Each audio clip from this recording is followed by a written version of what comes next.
IFFK തുടങ്ങിയത് 1994 കാലിക്കറ്റ് ആണ് ആദ്യത്തെ ഈവൻറ്റ്. KSFDC ആണ് അതിൻ്റെ മുൻകൈയെടുത്തത്. ജയകുമാറായിരുന്നു എൻ്റെ മാനേജിങ് ഡയറക്ടർ. അപ്പോൾ KG കുമാർ. അതൊരു എന്താ പറയുക, ഡിസംബർ 17 എന്തോ ആയിരുന്നു തുടങ്ങിയത്. ആ ഫെസ്റ്റിവലിൽ പുതുമയായിട്ടുള്ളത് മുഴുവൻ ആർക്കൈവിൽ നിന്നുള്ള പടങ്ങളായിരുന്നു. KSFDCക്ക് അവരുടെ കയ്യിൽ 2 തിയേറ്റർ ഉണ്ടായിരുന്നു, Kairali and Shri, even in Calicut at that time. അപ്പോൾ അതിൻ്റെ ഒരു സ്ട്രെങ്ത്തിലാണ് അവർ പറഞ്ഞത് നമുക്ക് ഫെസ്റ്റിവൽ നടത്താമെന്നുള്ളത്. അപ്പോൾ ആർക്കൈവിൽ നിന്ന് ഞാൻ ഒരു മോർ ദാൻ 30-40 ഫിലിംസ്, പിന്നെ അല്ലാതെ നമ്മൾ എംബസീസിൽ നിന്നും നമ്മുടെ കോണ്ടാക്റ്റുള്ള, അതായത് ഇന്ത്യയിൽ അവൈലബിൾ ആയിട്ടുള്ള ഫേമസ് ഇൻ്റർനാഷണൽ ക്ലാസിക്സ്, അപ്പോൾ പിന്നെ NFDCയിൽ നിന്നും. അതിൽ ഇമ്പോർട്ടൻ്റ് ആയിട്ടുള്ളത് ഓർമ്മയ്ക്ക് എനിക്ക് കുറോസാവയുടെ റെട്രോസ്പെക്റ്റീവ് ഉണ്ടായിരുന്നു. കുറോസാവയുടെ ഞങ്ങളുടെ ഒരു 10-12 പടമുണ്ട് ആർക്കൈവിൽ. ബർഗ്മൻ്റെ ഉണ്ടായിരുന്നു. ഇതെല്ലാം ആർക്കൈവിലുള്ള പടങ്ങളിൽ കൊണ്ട്. ആൻഡ്രൂ വൈദയുടെ ഉണ്ടായിരുന്നു, പോളിഷ് ഡയറക്ടർ.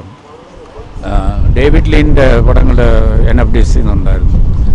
അപ്പോൾ അങ്ങനെ ഒരു 5-6 റെട്രോസ്പെക്റ്റീവ്സും പിന്നെ ചില പുതിയ പടങ്ങൾ റഷ്യൻ കോൺസുലേറ്റും ബ്രിട്ടീഷ് കോൺസുലേറ്റ് ആൻഡ് അപ്പോഴത്തുള്ള ഡൽഹിയിലുള്ള കോൺസുലേറ്റിൽ നിന്ന് അവൈലബിൾ ഉള്ള പടങ്ങളെല്ലാം കൂടെ ചേർത്തിട്ടാണ് we conducted a festival. It was a first time, it was a revelation to people in Calicut. ഇതുമാതിരി നടത്തത് ഡെയിലി 3 shows 4 shows. പിന്നെ ഇന്ത്യൻ ഫിലിംസ് ഉണ്ടായിരുന്നു. I think we had a homage, maybe Padmarajan or Bakker or somebody, and John Abraham.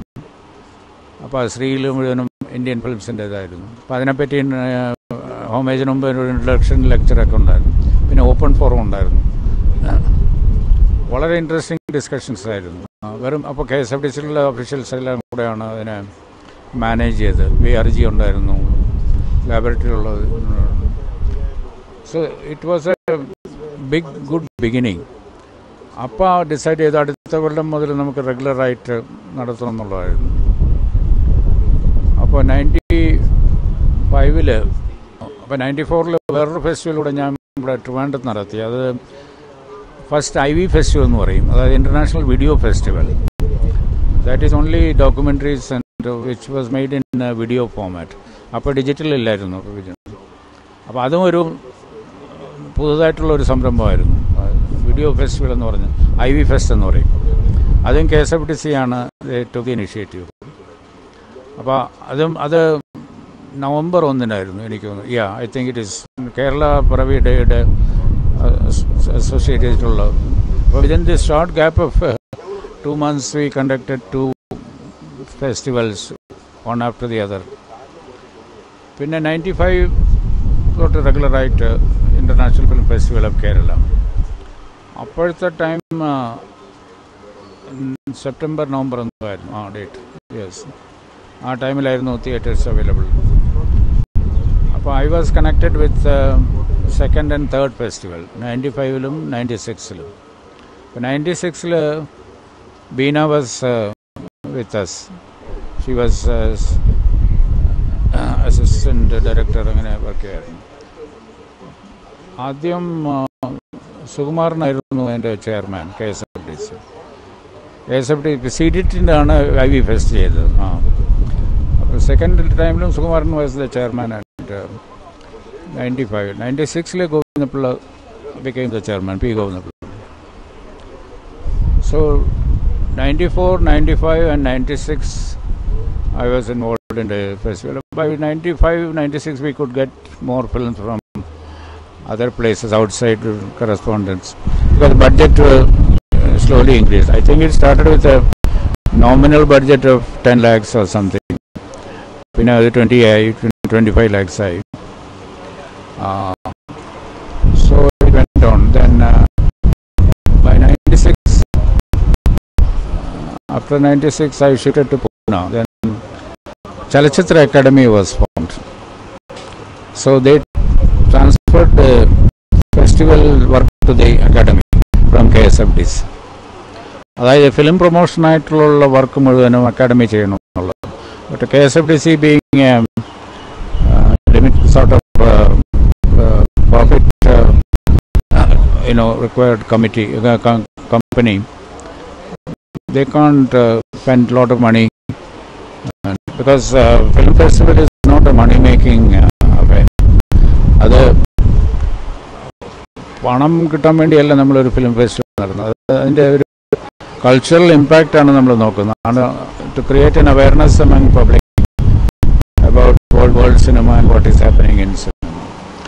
അപ്പോൾ അതിൻ്റെ ബാക്ക്ഗ്രൗണ്ടിലാണ് നമ്മൾ ഈ ഫെസ്റ്റിവലിൻ്റെ ഉദ്ദേശം. അപ്പോൾ അതിന് ഇപ്പോൾ ഇത്രയും പണം മുടക്കിയപ്പോൾ 10 lakhs മുടക്കിയ 15 lakhs കിട്ടണമെന്നുള്ള ഉദ്ദേശം അതല്ല.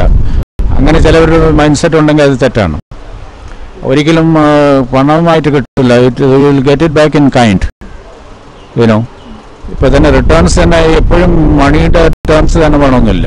ഇപ്പോൾ education, what is the purpose of education is creating the knowledge among the average public. അത് നിങ്ങൾ കോളേജുകളും യൂണിവേഴ്സിറ്റീസും തുടങ്ങുന്ന അതിന് പ്രോഫിറ്റിൻ്റെ നോക്കിയല്ല, മണി ടേംസിലല്ല നമ്മൾ നോക്കേണ്ടത്. അപ്പോൾ എങ്ങനെയാണ് ആളുകളുടെ widening there knowledge of life and people, അപ്പോൾ ആ തരത്തിലാണ് നമ്മൾ നോക്കേണ്ടത്. നമ്മൾ ക്രിയേറ്റിംഗ് ദ റിയൽ, അവരാണ് the real strength of the society. അപ്പോൾ ഫെസ്റ്റിവലിൻ്റെ ഉദ്ദേശം അതാണ്. Create A more aware public who knows about world cinema, what is happening in cinema. അത് എൻ്റെ ഉദ്ദേശം എന്തെന്ന് വെച്ചാൽ, അങ്ങനെ നമ്മുടെ ഇടയിൽ ഒരു ഓഡിയൻസ് ഉണ്ടെങ്കിൽ നമ്മുടെ ഇവിടെ എടുക്കുന്ന പടങ്ങൾക്ക് തന്നെ അതൊരു എൻകറേജ്മെൻ്റ് ആയിരിക്കും. ഇപ്പോൾ ഫിലിം മേക്കേഴ്സ് പറയുന്നല്ലോ, ഞങ്ങൾ we cannot make different film because our audience won't like to see that kind of. അപ്പോൾ ഓഡിയൻസിന് വേണ്ടിയാണ് ഞങ്ങൾ പടം എടുക്കുന്നു പറയുള്ളൂ. അപ്പോൾ നമ്മുടെ മലയാളം പടത്തിൻ്റെ സ്റ്റാൻഡേർഡ് ഇമ്പ്രൂവ് ചെയ്യണമെങ്കിലും ഓഡിയൻസിന് ഇമ്പ്രൂവ് ചെയ്യണം ആദ്യം. അതാണ് we look at it. So film festival, film societies, മറ്റേ ഇതുമാതിരിയുള്ള ഫിലിം പ്രൊമോഷണലായിട്ടുള്ള ആക്ടിവിറ്റീസ് സൈമൾട്ടേനിയസ് ആയിട്ട് ചെയ്യണം. അതാരെങ്കിലും ചെയ്യണം. അത് ഫിലിം മേക്കേഴ്സ് ചെയ്യണോ, അത് ഗവൺമെൻറ് ചെയ്യണോ, അത് കൾച്ചറൽ ഇൻസ്റ്റിറ്റ്യൂഷൻ ചെയ്യണോ, കോർപ്പറേറ്റ് ബോഡീസ് ചെയ്യുന്നു, അതൊരു question of detail. But glad that the government took it, like the central government doing the International Film Festival of India. I was very glad that Kerala government took the initiative to start this event as a government sponsored. Bulk of the money came from the government, some private sponsorship was there. അപ്പോൾ government ഒരു initiative എടുക്കുകയാണെങ്കിൽ അതിന് സപ്പോർട്ടായിട്ട് some private bodies will come forward. So what Kerala government did was the right thing. അത് കഴിഞ്ഞിട്ടാണ് immediately the next year West Bengal government started. They contacted me and asked them to help to conduct their festival. That is also a big festival now. November 10 to 17 ആണ് അവരുടെ date. അപ്പോൾ നമ്മുടെ ഇവിടുത്തെ date ആദ്യം നവംബറിലായിരുന്നു. പിന്നെ academy form ചെയ്തിട്ട് I think Shaji was the first chairman. Okay, Shaji എനിക്കറിയുന്നു. അപ്പോൾ ഒരു ഡിസിഷൻ എടുത്തു, Kerala being why concentrate only on Trivandrum? So this activity should be, film festival should be held in other towns, especially north. So they decided to have it in Cochin and Calicut and Trivandrum. Three centers were selected.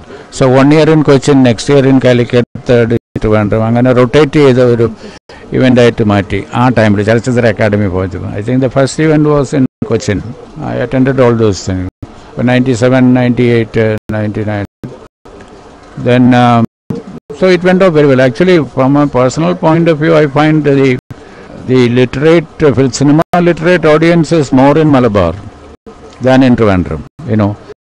In spite, that should be, even in that time, Calicut Festival നടത്തിയപ്പോൾ I got that feeling, the type of reactions to the films, interactions പബ്ലിക്കിൻ്റെ ഇടയിൽ നിന്നുള്ളത് നമ്മൾ നോക്കിയപ്പോൾ I think out of all the three cities, Calicut is Calicut or Thrissur. I think Calicut is more because of the university and so avudathe audience on maximum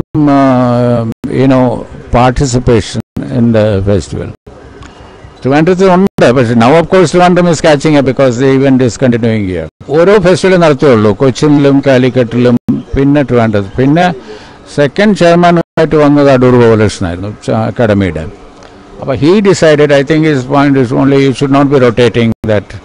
It should be festivals all over the world or city space. It's city specific. Appa Trivandrum venam. Calicut and Kochi are not very far away. People who want to come to see the film, they can come to Trivandrum. Then they decided not to make it a moving festival, but Trivandrum centered. Trivandrum became. I think it became 99 to 2000. Then Trivandrum continued. Pinne Nayanar government vannappo they made it into a. No, I think in Calicut or Cochin they made it into a competitive festival. That's very non-competitive. We started non-competitive. Just show the films and from various countries, including award-winning film from foreign festivals. So competition because you have to much more budget because you must constitute a jury, an international jury. This competition as per the international convention, competition enter the filmmakers at least the producer or the director, and you should pay for the travel and local hospitality. Award